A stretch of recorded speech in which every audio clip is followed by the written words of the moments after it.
Assalamualaikum warahmatullahi wabarakatuh. Waalaikumsalam warahmatullahi wabarakatuh. Selamat pagi anak-anak. Pagi Ibu.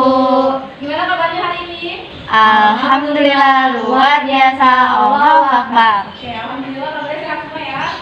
Selanjutnya kita akan absen dulu ya. Baik Ibu. Oke. Yang pertama yaitu Olivia Zahra. Hadir Ibu. Sarifatul Laila. Hadir Ibu. Adelita Alfa. Hadir Ibu. Oke, alhamdulillah hadir semua. Oke, sebelum kita mulai pembelajaran hari ini, kita buka dulu ya dengan pembacaan basmalah bersama-sama. Bismillahirrahmanirrahim. Dan dilanjutkan dengan berdoa ya. Menurut agama dan kepercayaan masing-masing, berdoa dimulai. Berdoa selesai. Oke, pada pembelajaran hari ini kita masuk materi sistem ekspresi pada manusia. Yang pertama kita akan belajar tentang pengertian. Dilihat dari kata yang pertama yaitu ekspresi, yaitu adalah pengeluaran. Jadi sistem ekspresi adalah sistem pengeluaran zat-zat sisa metabolisme yang tidak berguna bagi tubuh di dalam tubuh kita.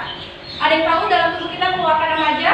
Keringat. Ya, terus Urin. ya, urin. Selanjutnya Cairan apa dulu? ya, cairan dulu. Oke, di sini terdapat 3 contoh. Yang pertama, menghembuskan gas karbon dioksida. Itu fungsinya dari organ apa? Paru-paru. Iya, paru-paru. Yang kedua, berkeringat dari organ Kulit. kulit. Buang air kecil yaitu urin dikeluarkan oleh ginjal. Nah, di sini terdapat 4 organ dalam sistem ekspresi. Yang pertama ada ginjal, yang kedua kulit, ketiga hati, dan keempat paru-paru. Ginjal itu merupakan alat penyaring darah yang bentuknya seperti kaca merah. Yang kedua yaitu kulit, lapisan jaringan yang terdapat di permukaan tubuh kita. Jadi tubuh kita itu dilapisi oleh kulit. Oke. Yang ketiga merupakan penyaring terbesar manusia. Yang keempat, paru-paru merupakan alat pernafasan sekaligus alat ekspresi. Nah, di sini terdapat fungsi dari masing-masing organ tersebut. Yang pertama fungsinya ginjal yaitu menyaring dan membersihkan zat sisa metabolisme dan juga mengekspresikan zat yang jumlahnya berlebihan dan juga menjaga keseimbangan asam basa dalam tubuh manusia. Yang kedua yaitu fungsi dari kulit.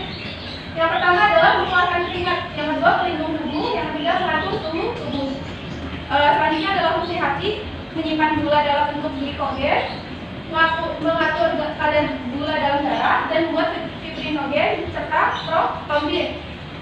Dan yang terakhir adalah fungsi paru-paru yaitu mengeluarkan zat sisa yaitu karbon dioksida dan uap air. Oke, di sini terdapat proses pembuatan urin pada manusia. Ada 3 tahapan. Yang pertama filtrasi atau penyaringan, yang kedua reabsorpsi atau penyerapan kembali, yang ketiga adalah augmentasi. Yang pertama filtrasi terjadi di glomerulus. Dalam hal ini glomerulus berperan sebagai alat penyaring. Darah yang mengalir menuju glomerulus mengalami penyaringan yang selanjutnya masuk ke kapsula Bowman. Sisa penyaringan berupa urin primer yang masih mengandung banyak zat yang diperlukan oleh tubuh seperti glukosa, garam-garam, dan asam amino dan juga zat lain. Tahap kedua yaitu reabsorpsi, yaitu penyerapan kembali. Air direabsorpsi pada tubulus penalis dan zat lain yang masih berguna bagi tubuh kita. Zat tersebut seperti protein, asam amino, vitamin, dan lain sebagainya. Dari proses ini menghasilkan urin sekunder, yaitu di filtrat tubulus. Yang terakhir yaitu augmentasi, proses penambahan zat-zat yang tidak diperlukan lagi dalam tubuh ke dalam tubulus distal. Penambahan tersebut diantaranya ion hidrogen dan ion kalium. Kemudian menyatu dengan urin sekunder. Dari proses ini diperoleh urin sesungguhnya yang kemudian dibuang dalam bentuk urin melalui uretra. Nah, di sini terdapat 4 bagian. Yang pertama yaitu tadi filtrasi atau penyaringan. Yang kedua reabsorpsi atau penyerapan kembali. Yang ketiga adalah augmentasi. Nah, terdapat penyakit atau kelainan dari masing-masing organ tersebut. Yang pertama ada ginjal. Penyakitnya itu ada batu ginjal, radang ginjal, dan gagal ginjal.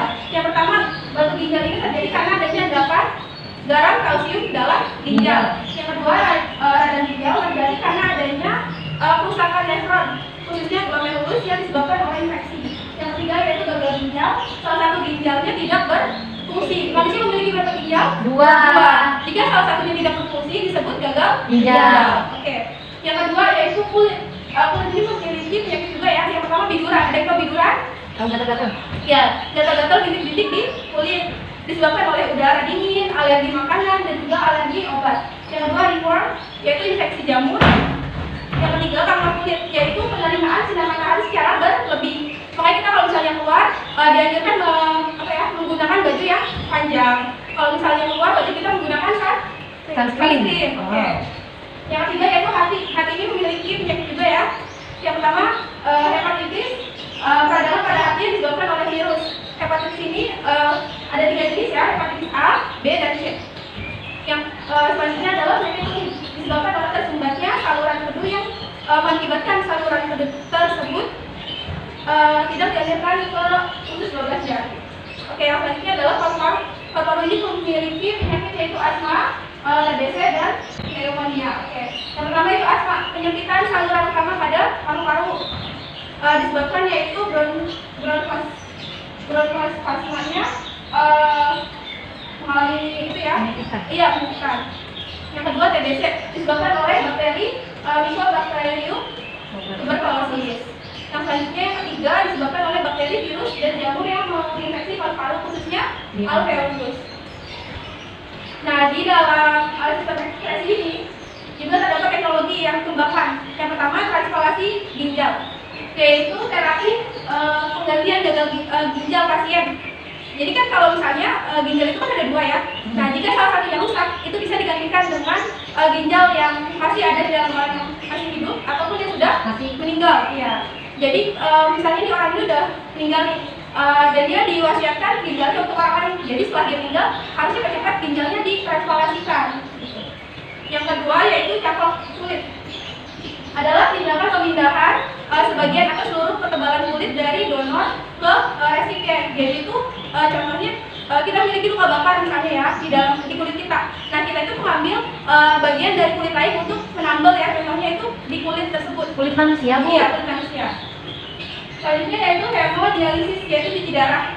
Cuci darah ini disebut juga hemodialisis karena prosesnya itu bertujuan untuk membersihkan darah dari zat-zat metabolisme yang sudah tidak terpakai ya, melalui proses penyaringan yang terjadi di luar tubuh. Jadi hemodialisis ini dilakukan untuk menolong penderita gagal ginjal menggunakan alat bernama dialisel. Anak-anak pernah mendengar orang yang melakukan cuci darah? Ya. Jadi cuci darah itu dilakukan untuk orang yang ginjalnya sudah rusak, dan itu dilakukan terus-menerus sampai dia meninggal. Dicuci, Bu? Iya, dicuci.